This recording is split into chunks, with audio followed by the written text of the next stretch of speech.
What up, nomads? This video is all about bags, from choosing your suitcase, your personal item bag, and rucksacks for backpacking, down to the purses and small organizational accessories you pick for your trip. We're covering it all. Let's go.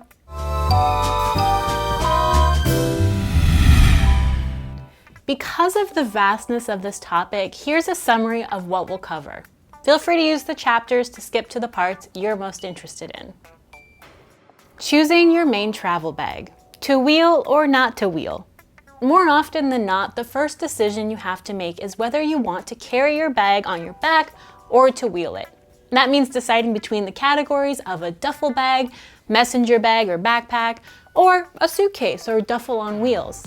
There are a few questions I'd recommend asking yourself to help you decide. First, are you physically capable of carrying a lot? If you have injuries or are vulnerable in any way, don't risk it if you don't have to. You'll be much more comfortable with a wheeled suitcase. But if it is an option for you, my next question is, how much will you need to pack? If you're just going for a weekend, by all means, choose the backpack or duffel bag. They're small and easy to pack, and they fit on trains, car trunks, buses, and airplanes big and small. Plus, if that's the one and only bag you're bringing, most discount airlines will count that as your one free bag. The next question is, will you be on public transportation a lot during your travels? Backpacks are a great option if you're literally backpacking, meaning going from city to city, staying in hostels, or doing a more outdoorsy trip, or a combo of both, and carrying everything with you. Not having a suitcase is especially practical when you're taking a lot of public transportation, going up and down stairs, and being in crowded places. Next, is there a chance you'll need to check your bag? If at some point in your trip you buy a bottle of hot sauce or pick up something that can't be taken on the plane, is your travel bag suitable to be checked? Or will your stuff get absolutely demolished? You can always buy a small, cheap suitcase for the return flight home, so don't worry too much about this, but that is something you'll want to consider if you're likely to have non-carry-on friendly items in your bag eventually. If you're leaning towards a non-wheeled option and wondering what to get, let's discuss some options. For business trips or trips where you're packing a suit or a dress, garment bags are a popular choice. If you're flying first or business class, there's usually a closet for the staff to hang your bag, or even occasionally in economy if you ask nicely. These are convenient bags, but do keep in mind that you still have to carry them on one shoulder, which could get heavy. And they don't fit quite so well in overhead cabins, or they can kind of get squished if you try to shove them in. The next category is duffel bags, and there are some really cool ones on the market right now, so take your time digging into the details. Some even have built-in straps so they can be converted into a backpack. These are some of my favorite models, although I'm more of a wheeled suitcase gal myself, so when I say I'm a fan, I mostly mean I think they're really cool. That brings me to actual backpacks. This is also a category I don't know that well, since I don't backpack on my trips. But I'd recommend reading reviews, checking features, looking at weight and size recommendations for your height, and even going on Reddit or other forums to get recommendations. From the models I've seen, there's a few general categories of backpacks. The briefcase style that fully zips open, the fill from the top one, but with a secret side zip to access your content, and the more modular ones. Okay, now if after all of those questions, you're still team suitcase, let's tackle those options. The first question is size, checked or carry-on. Really, this is up to you. I've traveled 1 month in a carry-on, just like I've checked a bag for a 2-week trip, really because of the things I was packing. So it's based on your trip length, what you're bringing or planning to bring back. Just remember to be prepared to pay for a checked bag, and to always check the size limits for carry-ons to avoid any surprises, especially with small planes and budget airlines. As a quick guide, regional jets or discount airlines will allow only the smallest suitcase typically, while bigger companies and bigger planes can accommodate larger carry-ons. Also, the higher your class or airline status, the earlier you typically board and the more chance of getting primo overhead bin space. Regardless of the size of your suitcase, I recommend getting 4-wheel suitcases over 2-wheel suitcases, and getting one with a high-quality zipper and a sturdy telescopic handle. Whether you're team soft shell or hard shell, really both have pros and cons. I actually have a whole video on how to decide between the two that I'll link up here and below. There are also other variants like business suitcases, which I don't see that often in the wild, but it's probably good for quick overnighters. There are also duffel bags with wheels, which can offer some of the portability of a duffel with the convenience of wheels. Choosing your personal item. Next up, let's talk about another super important bag to consider if you're flying: your personal item. You can go the route of a large purse, a travel tote, a backpack, or a small duffel, and I've actually done all of these. The first criteria for all of them was really that they fit my laptop, and after that, it mostly depended on what bag would be easiest to access in flight and which one would serve me the most on my trip. When I picked a backpack, it was because I knew I'd be commuting around on my trip and wanted to be hands-free. For the duffel, I had a few overnight trips planned into my longer trip and needed something for those quick getaways. And for a large tote, often it was the option I knew I would most use for everyday carry during my trip, and it just made sense with the other outfits that I'd planned. For a personal item, my favorites are the ones that have a zipper close at the top, but lately I've been sacrificing some of those features like zippers, pockets, and a sleeve to slide it onto my luggage handle in favor of just the fashion pick. But one hack is using the cincha travel belt to secure pretty much any bag I have to my suitcase, so that feature is less of a concern on a bag. Now there's a sneakily third category of bag you may want to consider for travel days, and that's the extra personal item. The small purse or sling you wear close to your person, which can hold phone, wallet, passport, and won't count as your personal item. You can also usually get away with an extra tote bag that you fill with magazines and snacks at the airport. Sometimes I'll shove that into my personal item just as I'm scanning my ticket and boarding, and then take it out when I'm getting settled into my seat. Purses, backpacks, and totes. Now let's move on to the items you're packing in your suitcase. Your purses, your totes, and backpacks you'll wear at your destination. For these, my best advice is pack the flattest ones possible that expand to accommodate the most stuff. I'm talking the Baggu or Everlane packable collapsible variety, or the leather ones that pack super flat when not in use. Do I always follow my own advice? Of course not. But if I'm tight on space, my ultimate travel purse is my medium Le Piège purse that is flat, easy to clean, and so versatile. I can always fit it in no matter how full my suitcase is. When I pick my bags to pack, I follow the same general criteria as the rest of my packing list. I figure out the weather, the activities, and the vibe of my trip.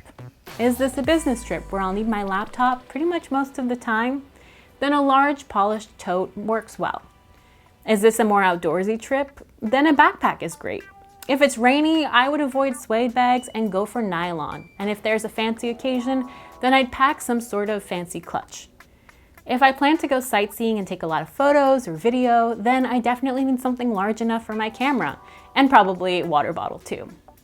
But if I want to be hands-free, crossbody or little backpacks are a great option. Depending on the season, there are some bags I would or wouldn't pack. In summer, I like straw bags, beaded bags, cotton bags, and generally those more summery bags. While in winter, I lean more towards nylon and leather. Another big difference is the strap length.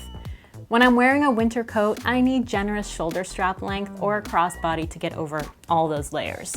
Today's video is sponsored by Vessi, a Canadian footwear and accessories brand that specializes in weatherproof, waterproof sneakers. The folks at Vessi recruited me as an ambassador, and I was genuinely happy to join because I have recommended their footwear before in my video on how to pack for the rain, and truly believe that having wet feet is among the worst feelings, especially when traveling. I'm a true US 7.5, and since they come in whole sizes only, I got the 8s, and when worn with regular athletic socks, I feel like they're the perfect cozy size. I got the Everyday Move model in black for myself because I wanted something I could wear on easy hikes and on uneven terrain.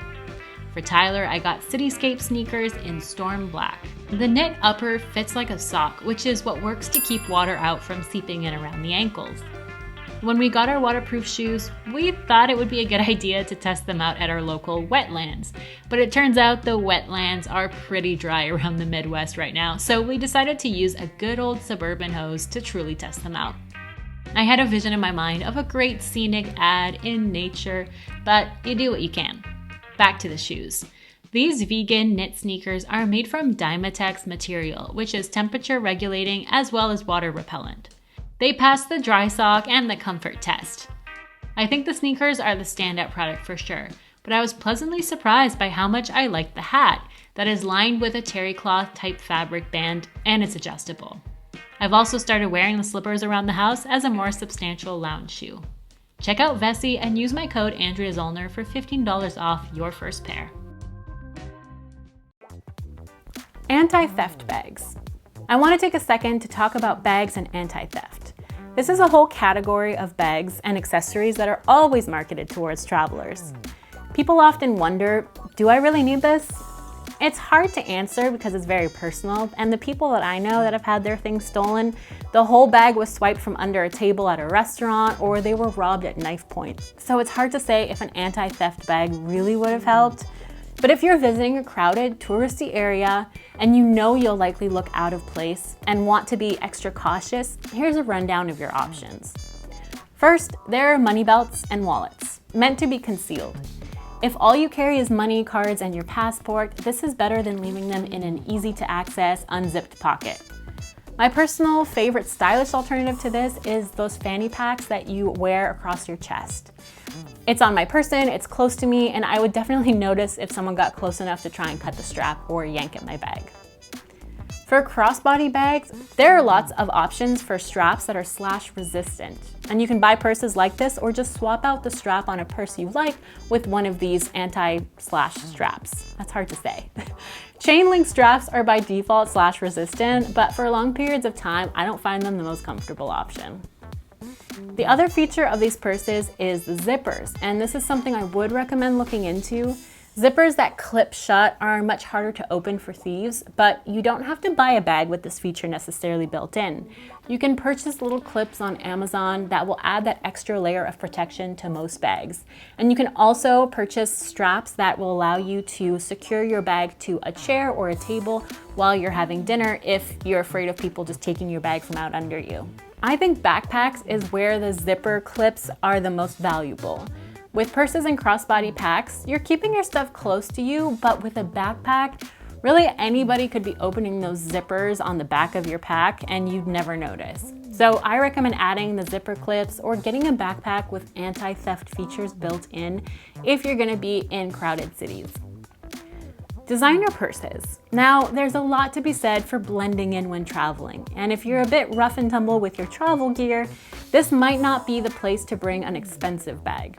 If you're going to Paris or Milan, I think it's safer to bring your Chanel or Fendi bag than other places, but still be aware that big logos will attract attention. My preference, if I'm bringing a more expensive bag, is to take the ones that are more, if you know, level of designer. Or if you're going to an event but traveling through a sketchy part of town to get there, put your nice purse in a grocery tote and then take it out, fold up the tote bag, and put it in your purse when you arrive at your destination. On the topic of tote bags, I always pack a shopping tote with me because you never know. For plain snacks and magazines at the gate, picking up groceries for your Airbnb, or even to sit on it on a bench that's wet after a rain shower. Bonus points if you pick up a super local tote bag. I'm talking like the fruit and veggie stand at the end of the street. These can be great souvenirs and actually a great way to blend in and look like a local. Organizers and small goods.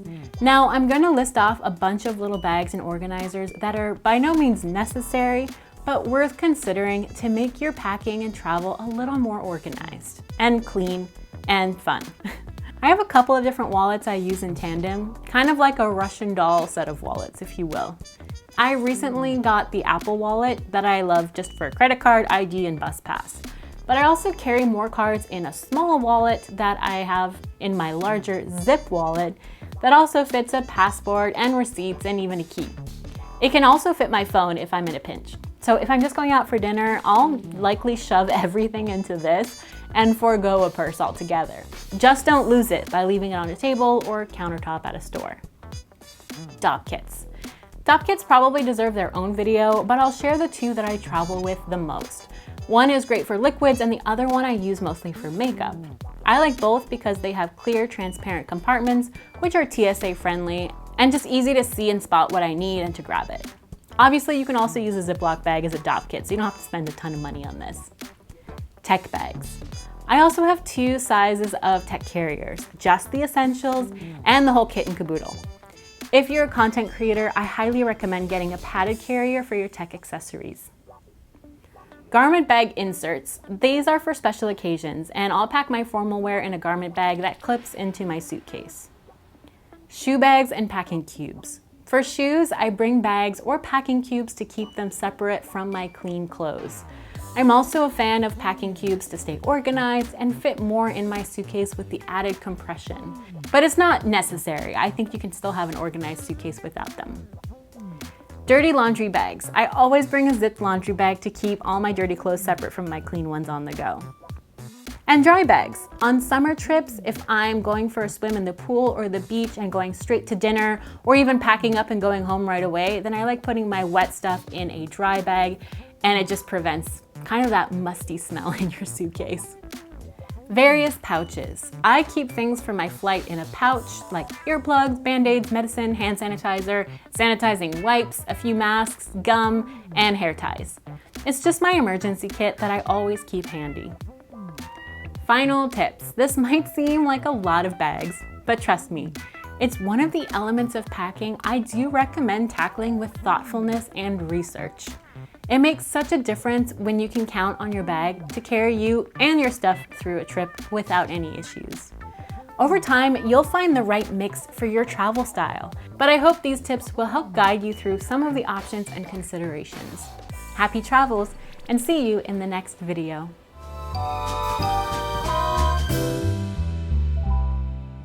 Thanks for watching this video until the end. For more content like this, make sure you subscribe to the Capsule Suitcase and turn on notifications so you get all the fresh content as soon as it comes out. Thanks for supporting this channel. Happy travels!